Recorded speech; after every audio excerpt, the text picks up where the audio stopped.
Bueno, buenísimo. Vamos a empezar entonces con la última glándula anexa que nos queda al tubo digestivo, que es el páncreas. El páncreas es una glándula que es mixta, ¿sí? Tiene una función endocrina y una función exócrina bien desarrolladas las dos.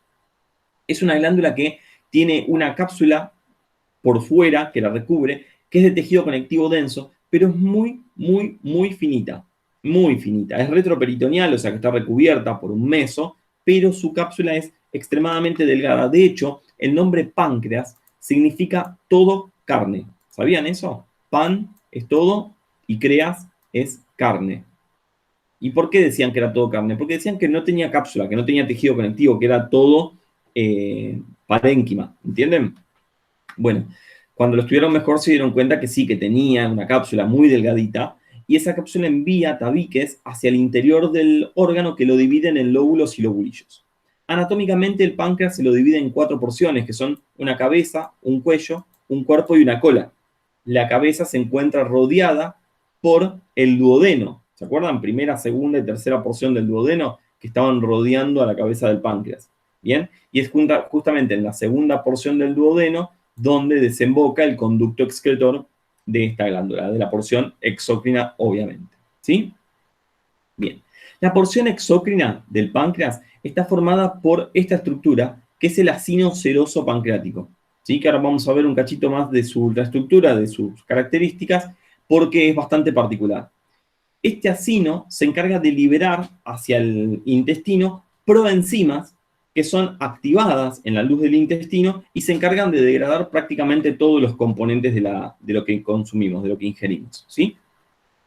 Además tenemos una porción endocrina que está representada por esa estructura que es el islote de Langerhans. Fíjense cómo dentro de todos los acinos, perdón, entre todos los acinos, resalta como si fuera una isla el grupo de células endócrinas. Por eso el nombre de islote de Langerhans. ¿Está bien? Es la parte endocrina del páncreas. Y se encarga de secretar principalmente insulina y glucagón, que son dos hormonas que intervienen en la regulación de la glucemia.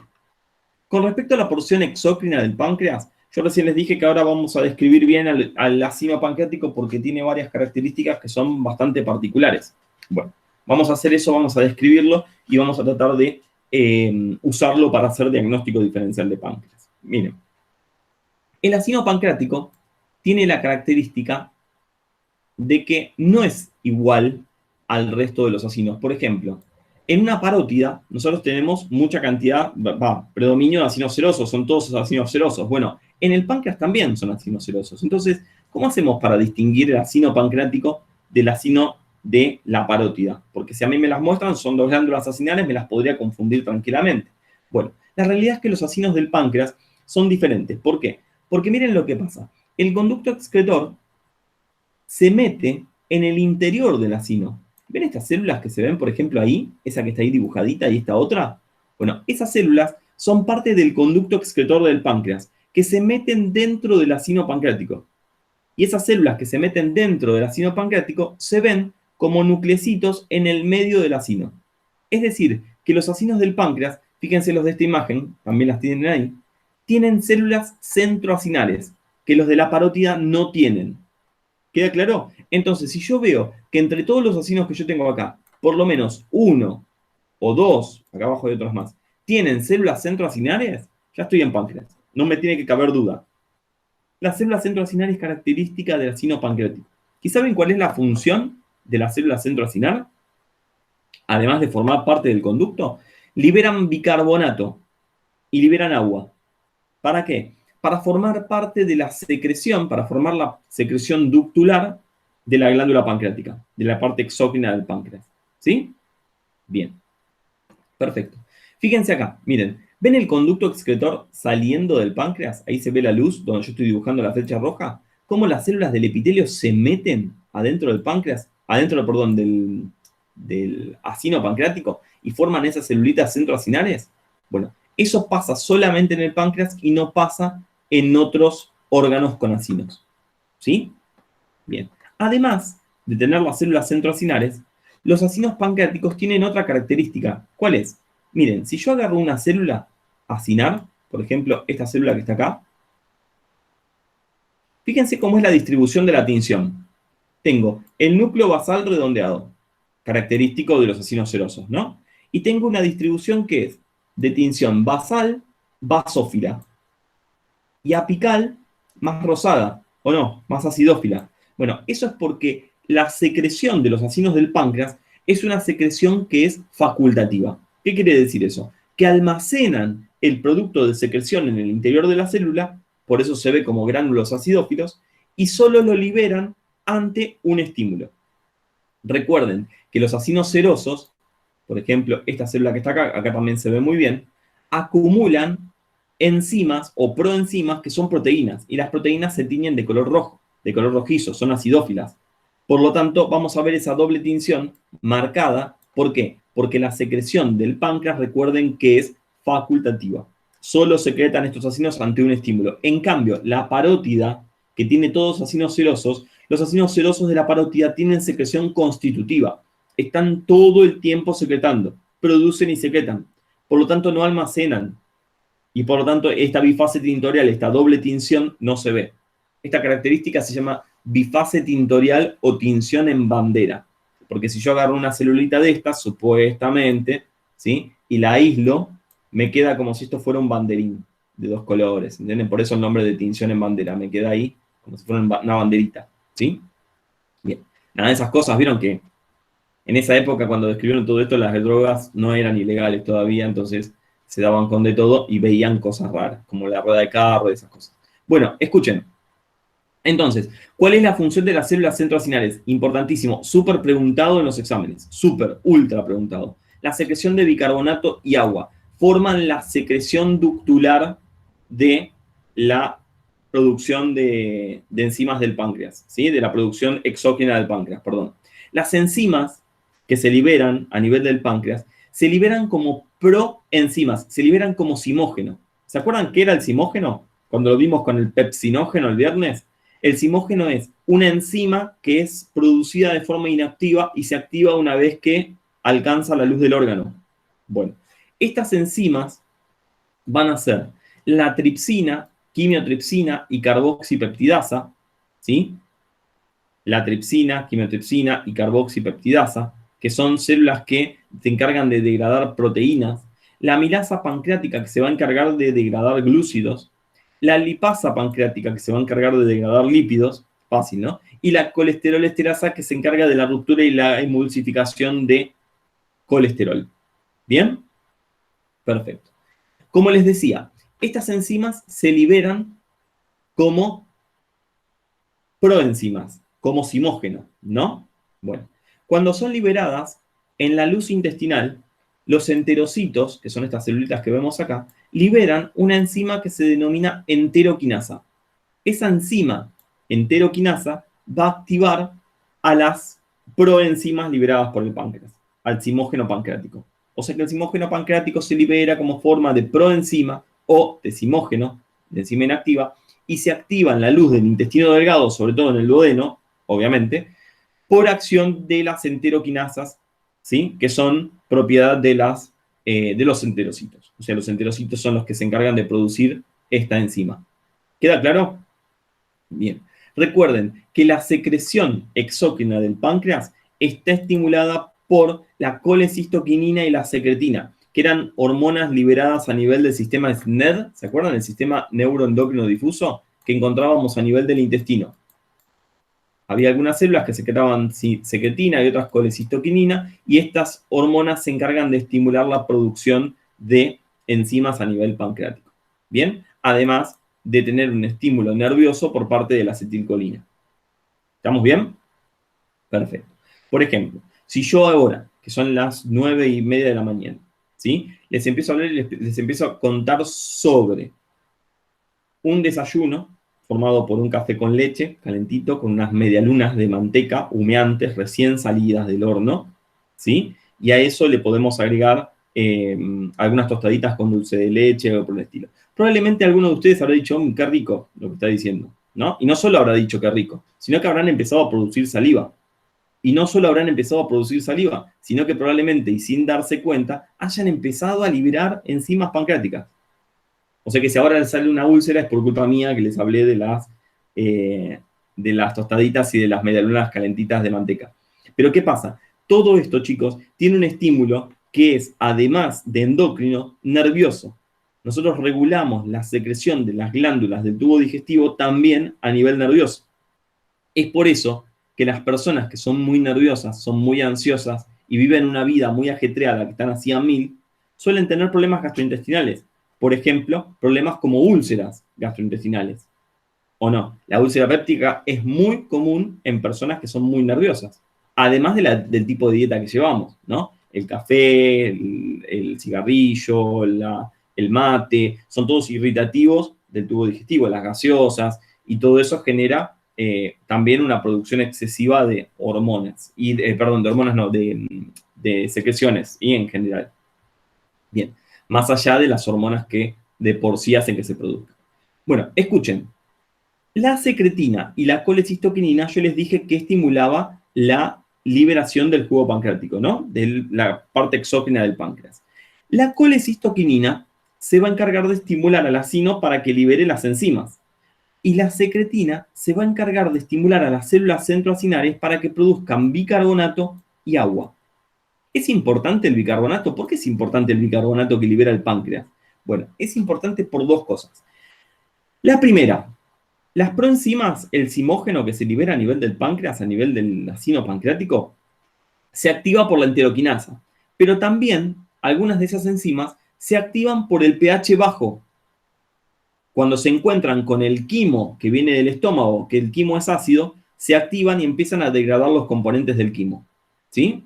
Bueno, imagínense que de repente yo empiezo a liberar enzimas en el páncreas y no libero bicarbonato. Corro riesgo de que ese pH sea demasiado bajo y se me activen las enzimas pancreáticas dentro del páncreas.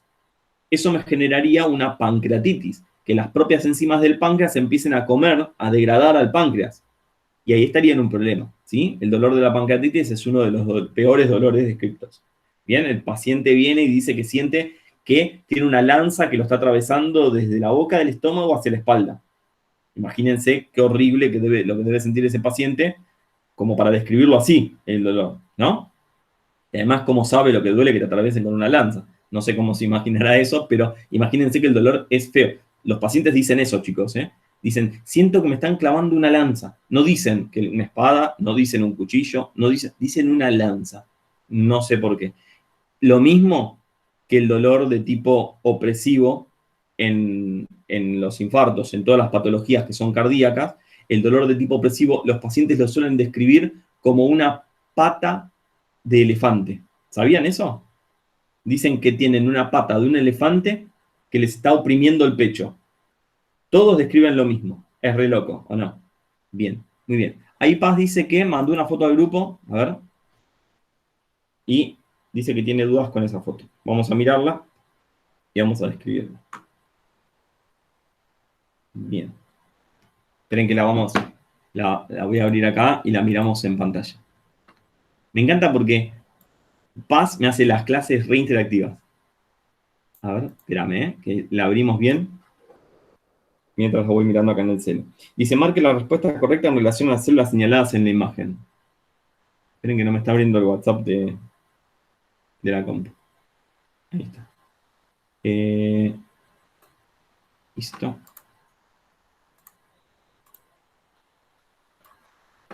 A ver.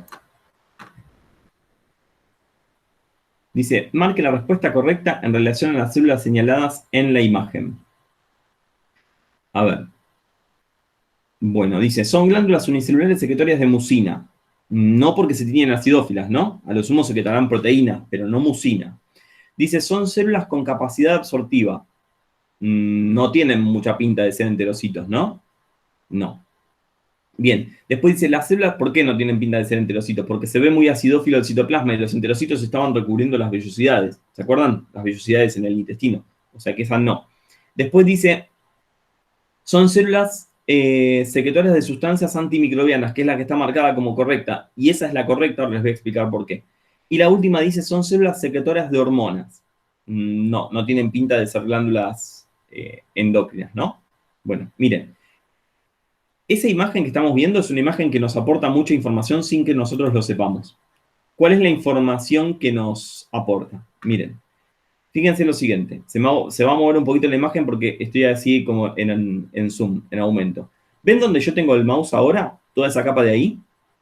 Todo esto es muscular de la mucosa. Esto es músculo liso. Por debajo de eso acá se ven somas neuronales, ese grupito de ahí.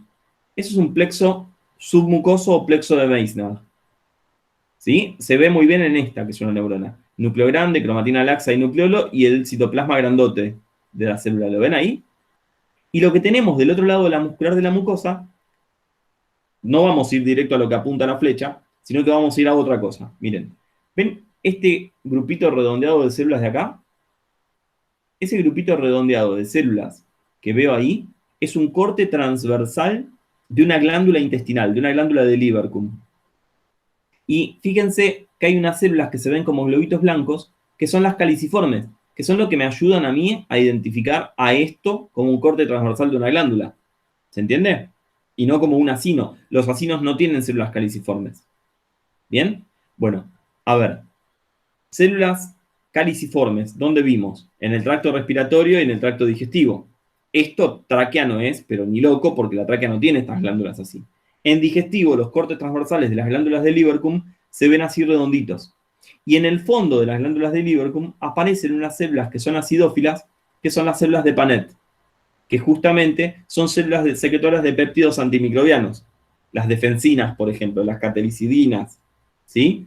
La lisocima, lactoferrina, son péptidos que van a encargarse de mantener a raya a la flora intestinal. Entonces, ¿qué estamos viendo acá? Estamos viendo células de Panet, que son células del fondo de las glándulas de Lieberkühn. Honestamente, si me preguntan a mí, esta imagen no es de lo más justo para evaluar. O sea, es una pregunta difícil. Si pones una sola pregunta como esta en un examen, me parece bárbaro, para que la ponga solamente el que sabe para sacarse un 10. ¿Bien? Ahora, si me decís que vas a armar un examen con todas preguntas así, no creo que lo vayan a hacer así, porque es una pregunta que es difícil, ¿sí? No es un regalo, no es una pregunta que vos digas, ah, mira, me regalaron el examen, o nada. Es una pregunta difícil, pero nada, les puede aparecer alguna que otra pregunta así, ¿sí? Igual les repito, no creo que les tomen parte práctica, pero nunca se sabe. ¿Bien? Escuchen, consejo, consejo.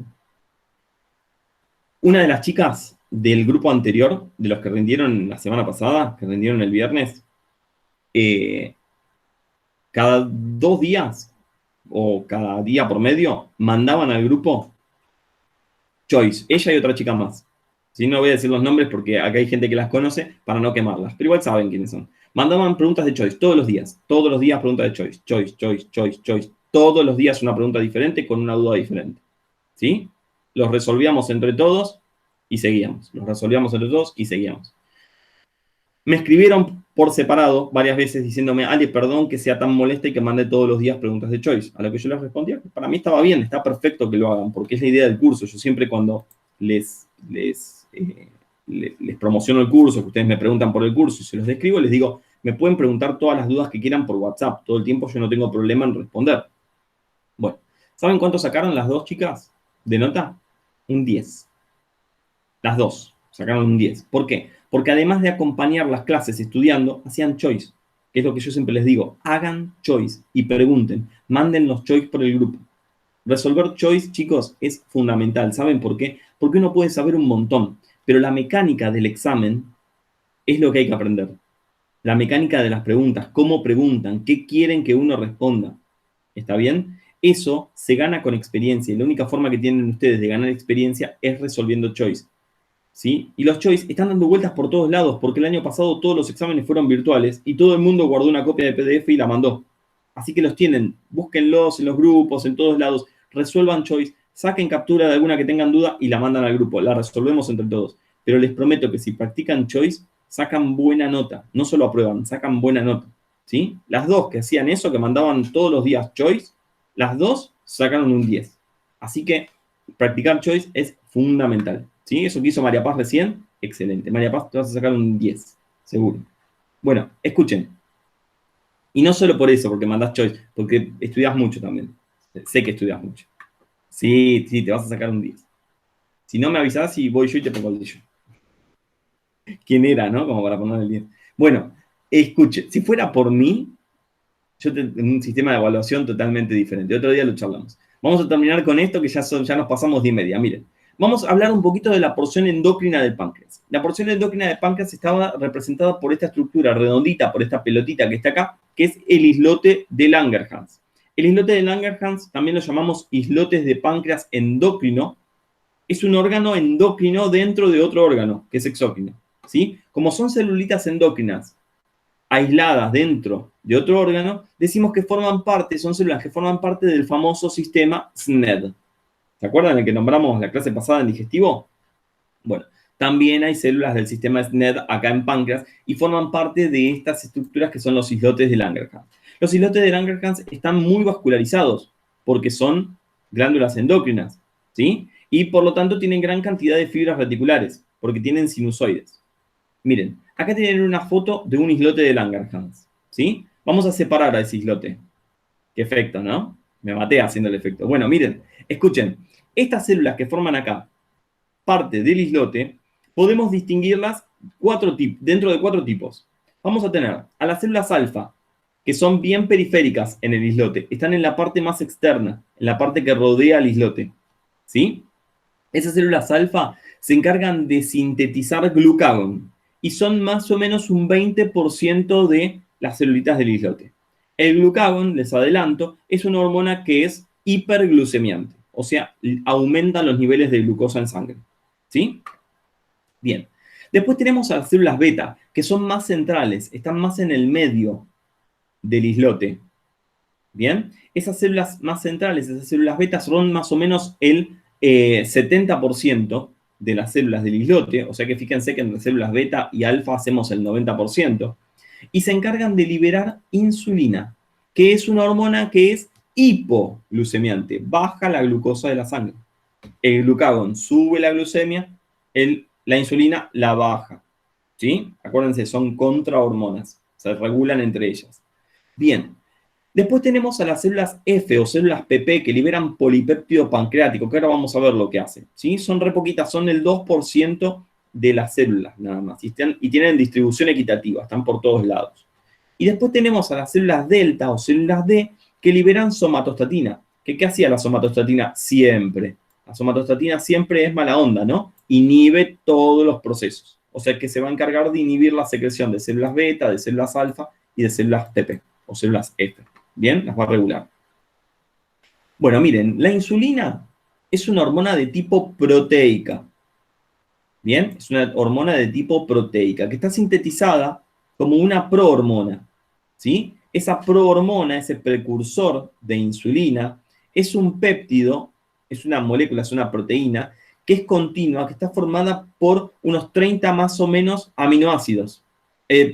Varios aminoácidos. Y tiene un péptido C, que es el que está formado por esos 30 aminoácidos.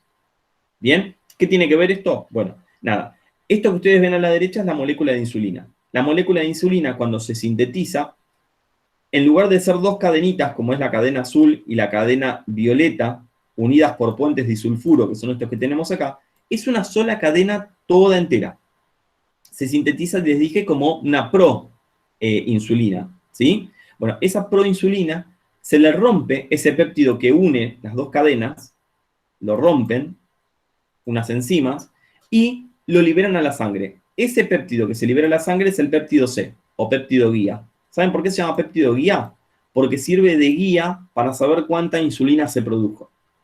La cantidad de péptido C que yo encuentre en sangre me va a hacer un fiel reflejo de la producción de insulina endógena. ¿Sí? Bien. Esta insulina es una hormona que es hipoglucemiante. ¿Qué quiere decir que sea hipoglucemiante? Que baja la glucosa de la sangre, disminuye los niveles de glucosa en sangre. ¿Sí? ¿Cómo es esto? Bueno, si yo me como un caramelo, ¿qué pasa con la glucosa en la sangre? ¿Aumenta o no? Bueno, yo quiero un caramelo para tener glucosa en sangre. ¿A mí me sirve tener la glucosa en la sangre y dejarla ahí? No, yo quiero que la glucosa pase de la sangre a los tejidos periféricos. O sea, yo me como un caramelo, por ejemplo, previo a un examen, ¿para qué? Para tener glucosa disponible en el cerebro, para poder pensar mejor durante el examen. ¿Sí? Para tener niveles de glucosa a nivel del tejido nervioso, no a nivel de la sangre. A mí no me interesa que se quede ahí en la sangre la glucosa. Bueno, la insulina, ¿qué hace? Toma esa glucosa de la sangre y la pasa a los tejidos periféricos. Como la saca de la sangre, es una hormona que es hipoglucemiante, me disminuye los niveles de glucosa en sangre. ¿Cuándo se libera insulina? Se libera en situaciones de ingesta, o sea, postprandial. ¿Saben qué significa postprandial? Significa después de comer. O sea, desayuno, por ejemplo, me tomo el café con leche con la media luna esa que les dije antes, libero insulina. ¿Entienden? ¿Para qué? Para que toda esa glucosa que yo ingerí pueda pasar a los tejidos periféricos. A los tejidos periféricos, incluido el hígado, para que se almacene la glucosa esa en el hígado. ¿Entienden? Saca la glucosa de la sangre. Ese es el trabajo de la insulina. ¿Bien? Hay pacientes que tienen diabetes mellitus. ¿Qué es la diabetes mellitus? La diabetes mellitus es un déficit, ¿sí?, en la función de la insulina o en la liberación de la insulina. ¿Vieron que hay pacientes que son diabéticos que dicen que son insulinodependientes? Bueno, los que son insulinodependientes, ¿qué tienen? Tienen un déficit en la liberación de insulina. No liberan la cantidad suficiente de insulina que deberían liberar. Entonces, ¿qué hacen? Se inyectan insulina de forma periférica, se suelen inyectar acá en la panza, ¿sí? En el brazo es medio raro, en el glúteo, generalmente es en la panza, en el sector del abdomen. Y esa insulina lo que hace es suplir la insulina que deberían liberar normalmente desde el páncreas. ¿Bien? Hay otros diabéticos que no son insulinodependientes, que suelen ser los diabéticos de tipo 2, los que tienen diabetes mellitus de tipo 2, ¿sí? Que esos pacientes no les queda otra que regular la glucemia a través de una dieta, porque liberan insulina, pero el tema es que la insulina no actúa a nivel de los receptores periféricos. Entonces no puede hacer que la glucosa ingrese a los tejidos, ¿sí? Bien, escuchen, la liberación de insulina es estimulada por el aumento de la glucemia. Me comí el caramelo, libero insulina, ¿sí? Bien, en cambio, es inhibida por dos cosas. Por la glucemia normal, me inhibe la liberación de insulina, ¿sí? Cuando yo tengo una glucemia que es normal, ahora vamos a ver de cuánto es, me inhibe la liberación de insulina, y por el sistema simpático a través de la noradrenalina. Bien, además, la liberación de insulina está inhibida por la somatostatina, por las células D. ¿Bien? Perfecto. Escuchen, el glucagón, en cambio, es una hormona que es hiperglucemiante. Hace todo lo contrario. ¿Qué va a hacer el glucagón? Bueno, se va a encargar principalmente de sacar glucosa del hígado y liberarla a la sangre. ¿Para qué? Para poder estar activo en horas de ayuna. Te levantás a la mañana, después de 8 horas de haber dormido, con suerte, ¿no? Nosotros no sabemos lo que es eso de 8 horas de dormir, pero imagínense una persona que no estudia medicina, duerme 8 horas, está 8 horas sin comer. Es un ayuno que es bastante prolongado. Si pensamos que un día tiene 24 horas, ¿sí? Un tercio del día sin comer, y es un tiempo bastante importante, ¿sí? Entonces, durante ese tiempo de ayuno, nosotros liberamos esta hormona, que es el glucagón, sobre todo a la mañana, que lo que hace es estimular la glucogenólisis a nivel del hígado, es decir, romper glucógeno para liberar glucosa. Esa glucogenólisis va a aumentar la glucemia, va a aumentar la glucosa en sangre, ¿sí? Y eso me va a permitir tener glucosa disponible para poder aprovecharla en los tejidos periféricos. ¿Y quién se encargaba de sacar la glucosa de la sangre y meterla en los tejidos periféricos? Dijimos, la insulina, ¿se acuerdan? Que era el trabajo de ella, sacar la glucosa de la sangre y meterla en los tejidos periféricos. Bueno, la síntesis de glucagón estimula la liberación de insulina. Es más, les voy a contar algo que nadie sabe y que preguntan en los exámenes, pero realmente nadie sabe. Miren, ¿se acuerdan que yo les dije que las células beta estaban acá en el medio del islote y las células alfa están en la parte periférica? Bueno, la circulación de la sangre va siempre desde la periferia hacia el centro del islote. ¿Y para qué me sirve eso? Bueno, el glucagón que se libera a nivel de las células alfa en la periferia actúa sobre las células beta que se encuentran en el centro del islote de Langerhans. ¿Sabían eso? Actúa de forma directa, de forma endocrina, casi paracrina, les diría yo, porque están muy cerquita unas con otras. Como la circulación es en este sentido, la insulina es estimulada por el glucagón. ¿Por qué? Porque el glucagón es hiperglucemiante, me sirve para sacar glucosa del hígado, pero una vez que sacó la glucosa del hígado, su trabajo termina ahí. Distribuirla en los tejidos periféricos es trabajo de la insulina. ¿Se entiende? Bien. Perfecto, perfecto. ¿Y cuándo se inhibe la liberación de glucagón? Bueno, cuando tengo niveles de glucemia altos, ¿sí? Bien, perfecto. La somatostatina, como les dije antes, liberada por las células delta, siempre acción inhibitoria sobre todo, sobre lo que sea. En este caso va a ser principalmente sobre células alfa y células beta. Bien, lo que va a hacer no es inhibirlas del todo, sino regular la secreción para que no sea excesiva. Y el polipéptido pancreático se encarga de estimular a las células principales del estómago. ¿Qué hacían las células principales del estómago? Liberaban pepsinógenos, ¿se acuerdan? Príncipe azul toma Pepsi. Liberan pepsinógenos. Bien. Inhibe la secreción biliar y la motilidad intestinal, o sea, frena la movilidad del intestino, y va a inhibir la liberación de bicarbonato y de enzimas pancreáticas. O sea que el polipéptido pancreático se encarga de regular la liberación exócrina del páncreas, ¿entienden? Y de otras enzimas. Por ejemplo, las enzimas como el pepsinógeno. Regularla. Bien, entonces recuerden, la glucemia normal en ayunas es de 70 a 100 miligramos por decilitro. En algunos libros van a leer de 70 a 110. Eso depende mucho de la bibliografía y depende mucho de los valores que usen de corte en, como normalidad, por ejemplo, en los laboratorios. Una de las cosas que se puede pedir de un examen de sangre es la glucemia. Bueno, de 70 a 100, de 70 a 110 es lo normal en ayunas. Cuando estos niveles bajan, que se hacen muy bajitos, se estimula a las células alfa. ¿Por qué? Porque cuando bajan, estoy en un estado que se llama hipoglucemia. Y la hipoglucemia, que es la baja concentración de glucosa en sangre, me estimula la liberación de glucagón a nivel de las células alfa. ¿Se entiende? Bien, excelente. Esa liberación de glucagón a nivel de las células alfa me va a estimular la hiperglucemia. ¿Por qué? Porque va a estimular, dijimos, procesos como la glucogenólisis. Rompe el glucógeno y libera esa glucosa a la sangre. Cuando libera esa glucosa a la glucosa en sangre aumenta y voy a estar en un estado de hiperglucemia, o sea, voy a tener mayor concentración de glucosa en la sangre. Esa mayor concentración de glucosa va a estimular a las células beta para la liberación de insulina. ¿Para qué? Para que la glucosa que esté dando vueltas por la sangre pueda ser aprovechada por los tejidos periféricos. ¿Sí? Bien. Además de tener estímulos endocrinos y estímulos por la glucemia, tanto la liberación de glucagón como la liberación de insulina tienen estímulos dependientes del sistema simpático a través de la noradrenalina y la acetilcolina.